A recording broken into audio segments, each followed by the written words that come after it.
I'm fifth generation Floridian right here in this area. How many generations? 5 on my dad's side. Wow. More than that on mom's. My grandma's brother was Cleveland Stedman. Stedman Road right over here in Pearson. So that's my claim to fame there in this area, the Stedman family. Well, I grew up in a tumbleweed family, so I'm just really jealous of people who have roots like you. Yeah, we've been around here quite a long time. So I actually started coming to the Pioneer Settlement when it was just making the transition from being a storeroom for the school board to being the Pioneer Settlement for the Creative Arts. So 40-something years ago, 6 years ago I think it was, 1975. Something like that. I don't remember. Came up here with Dorothy Johnson. She was one of the original founders of the Pioneer Settlement. She was a bureaucrat for the school board, nice lady, and I was in art class in high school. And she brought a bunch of us up here and said, I got some work for y'all, extracurricular activity. You know? And so we came up here, did a little yard work and did some stuff around here, and that's when I first learned about it. She was my art teacher. Wow. So yeah, we've got a lot of stuff around here. Yeah, I don't really never know what I'm going to talk about.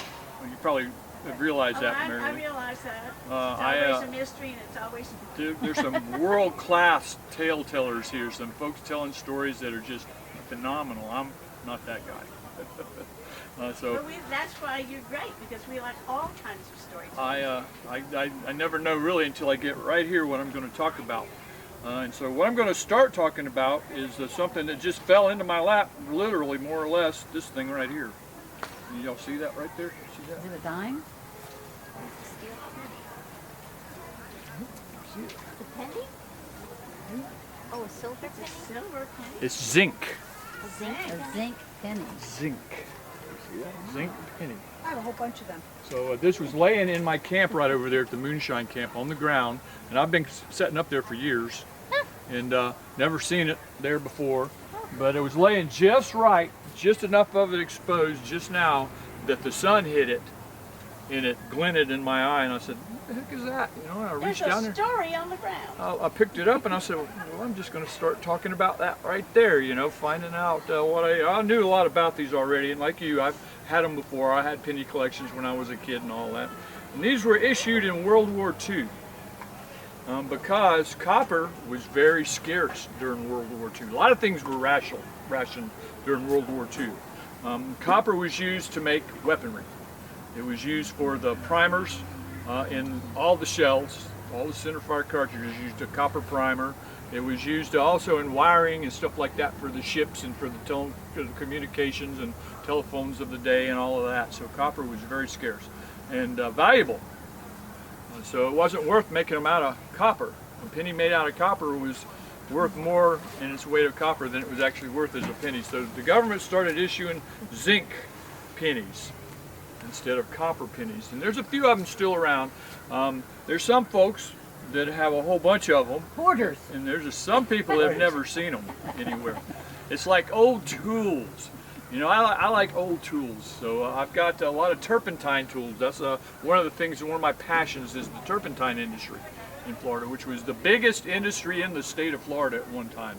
And turpentine's made from the resin of these tall pine trees over there.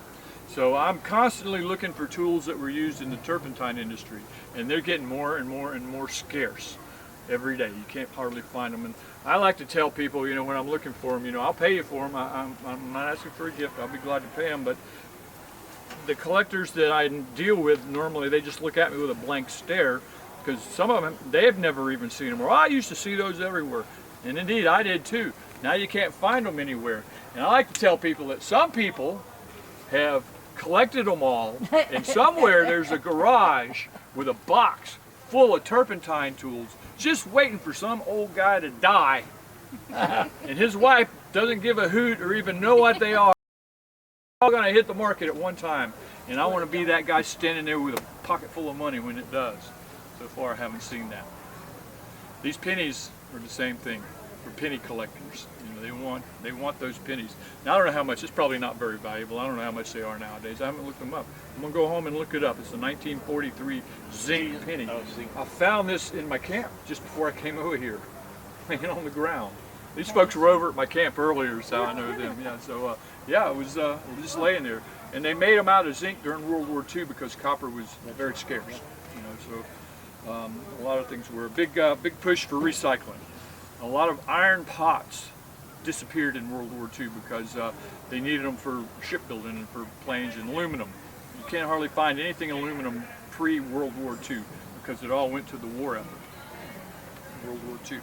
So during the war, my family lived right here in this area, 5 generations here on my dad's side, and more than that on my mom's side. So times were tough around here. A lot of things were being rationed, a lot of things were being bought and sold, valuable stuff. And as Mary Lee said earlier in my introduction, I do a moonshine presentation, which is what I'm doing here this weekend, is moonshining. And indeed, I come from a long line of moonshiners. My family was definitely in the illicit alcohol business on my dad's side. Mom's side, they were preachers and wives of preachers for the most part. So they were known to take a drink every now and then, but I don't know of any of them that were actually making the product. My dad's side is a whole different story. They were country folk, of course. Grew up in timber and in lumber and in turpentining. And during the war, that was pretty big business in this area, so they were doing pretty well in it. But corn liquor was liquid gold because you could get gasoline. It was rationed, but you could get it. You could get about 4 gallons a month of gasoline during the war, but you couldn't find alcohol anywhere. So it was like liquid gold. So before that, my great-grandfather had been a mechanic. Well, he'd been a blacksmith. So he was in the timber industry, working on the wagons and the stuff during the heyday of turpentining in the 1920s. And so he was pretty famous for his blacksmithing work. My grandfather, his son, followed in his footsteps, and he became a mechanic. So at that time period, World War II, the trade went from being a blacksmith to being a mechanic. So basically that meant that the person was still doing blacksmith work, just like the fellows we have demonstrating over here today. And we have a lot of ladies that are demonstrating. I don't know if there's any here today. We have a lot of lady blacksmiths today. But back then it was mainly almost a caste system. You learned from your father or an uncle how to blacksmith. And so my grandfather learned blacksmithing. And then machines came along, cars and motorcycles and stuff like that. And so the blacksmith is the person that worked on all of that stuff, the cars and the motorcycles and the trucks. And so my grandfather was that guy. He became the mechanic. My dad was the sheet metal worker. So he was also a mechanic, a sheet metal mechanic. That was his official title. And so he kept on with the metalworking. Pretty lucrative business, especially during the war, but alcohol was much more lucrative. So the area where the timber and the turpentining was being done was always remote, always out of town, always in the woods where the pine trees and everything were. And so between here and Daytona, there's an area we call Tiger Bay. You might see it. There's I'm not going to call it a park, a recreation area, shall we call it, over there. That you can drive through some of it, and a lot of it's just wetland and swamp, pretty grown up, but a lot of pine forest, a lot of cypress, 2 big commodities in the area, and also very wooded, heavily wooded. So a short distance out into Tiger Bay area was the area where the timber industry that I was involved, or my parents, that's right, yeah, my grandparents and my great-grandparents were involved in. Near that main entrance to Tiger Bay off of State Road or Highway 92. So one of their ways of making money was, and I don't know if I should be doing this on tape or not, because some of those guys are still alive.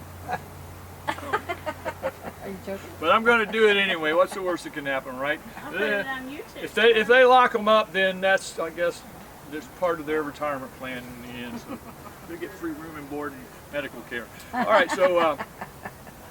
The operation out there being very remote, and they always tried to set up the camp where there was a creek. There's a lot of creeks and stuff in Florida, believe it or not. Not like streams up north clear running. These are little meandering creeks out through the swamp that after a big rain like we had Friday, for days and sometimes weeks, they drain the swampy areas. So they're more or less seasonal creeks. But that's where the camps would set up because you had water. You had a source of fresh water, and it was drinkable water as long as it was moving. It was Oh. What the heck kind of chicken is that? I know, that's really good. My phone. Strong. She's gotta tell a story. I'll be right back. So the creeks were in that area, and if you've got a moving creek, if you've got water moving, and you're out in the scrub like that, far away from civilization, one of the best things you can do in that area is set up a still. At that time, it was the best thing you could do with your resources when you weren't working. And so they had an operation out there. And the way the operation worked was this. So they made the product out there. And so they had an old Ford truck, flathead V8 pickup truck. And in the bed of the truck, they'd load cases of mason jars full of product into the bed of the truck. Under the bed of the truck was another bed where they loaded the good product. And then they'd put the pop skull, that we call it, which was the stuff that had a lot of methanol still in it that would literally make it feel like the top of your head was going to pop off if you drank too much of it. Pop skull. That was going to the cheap speakeasies. The good product underneath that was going to the commissary. And then it had two fuel tanks. It had one fuel tank for fuel, for gasoline. And then it had another fuel tank for product. And so what they'd do is they would put the pretty good stuff underneath the not so good stuff on top of it and throw a tarp over all that. Then they'd fill one of the tanks up with product, with moonshine. The other tank, they put just enough fuel in it to get them from Tiger Bay to the airport, Sidney Taylor Field over here in DeLand, where there was an air base during World War II and a commissary. And there were several saloons in town in the 1940s during the war. And they would go to the commissary. So the duty sergeant or whoever was on guard that day in charge of bringing in the supplies, provisions for the air base and for the commissary, would greet them when they got there, of course. He was happy to see them. And they would offload the product that was in the bed of the truck, and then they would siphon out the fuel that was in the one fuel tank, which had all the moonshine in it. And then they'd fill both of those tanks up with gasoline. And they'd drive the truck back to the operation out in Tiger Bay, and they'd fill it all up again and do it all over again once they had a full load. Because remember, gasoline was rationed, 4 gallons a month. That's not very much gasoline. Gasoline was actually worth more than moonshine, and moonshine was worth a lot. So they had 2 tankfuls of gasoline. They would drain all that gas back out of that truck, with the exception of just enough to get that truck back to the commissary, and then they sold the gasoline on the black market. And that's where the main money came from, was selling that gasoline. Sometimes back to the military.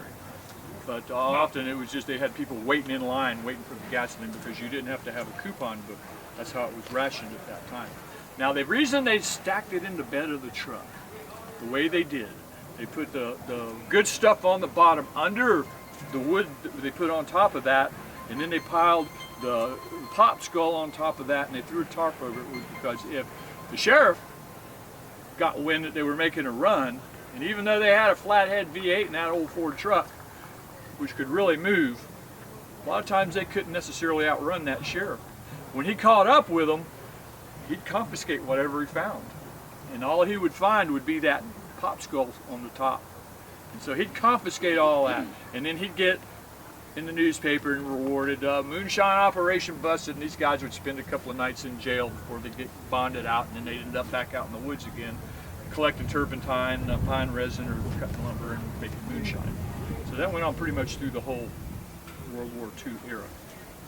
That was the moonshine operation that my family was involved in. So I often ask my uncle, who's this was my granddad and his brothers and his cousins and uncles and whatnot. I often ask my dad if he ever did anything like that, and he said no, real quick. No, there was no discussion. No, I did not do that. He said, but you need to go talk to your Uncle Herman. So of course, kid, I'd run out there and talk to my Uncle Herman. I'd say, "Hey, Uncle Herman." His name was actually Harm. On his birth certificate, it was Harm Langrick. That's my last name, Langrick, because they didn't finish filling out the Harmon part of it, and so it was just Harm. And everybody called him Herman, though, Uncle Herman, not even Harmon. But Uncle Harmon was the law. He lived out in that area near where I-4 is now, but he moved out there before Interstate 4 went through there, on top of one of the biggest sand hills in Volusia County, because he wanted to be out of town. And I'd go out there, and of course, first thing I'd do when I had a chance and we were alone was, "Hey, tell me about moonshining." "Oh, I don't know anything about moonshining." And he'd go off on and on about it, but you have to really work on it to get it. But the funny thing is, the way that I know about that old truck is because he still had it. He still had the truck. To the day he died, he had that old Ford Flathead V8 sitting there on his property. He owned a bunch of junk cars and all. That's one of the reasons I'd go out there, was to get parts for cars that I was building and working on.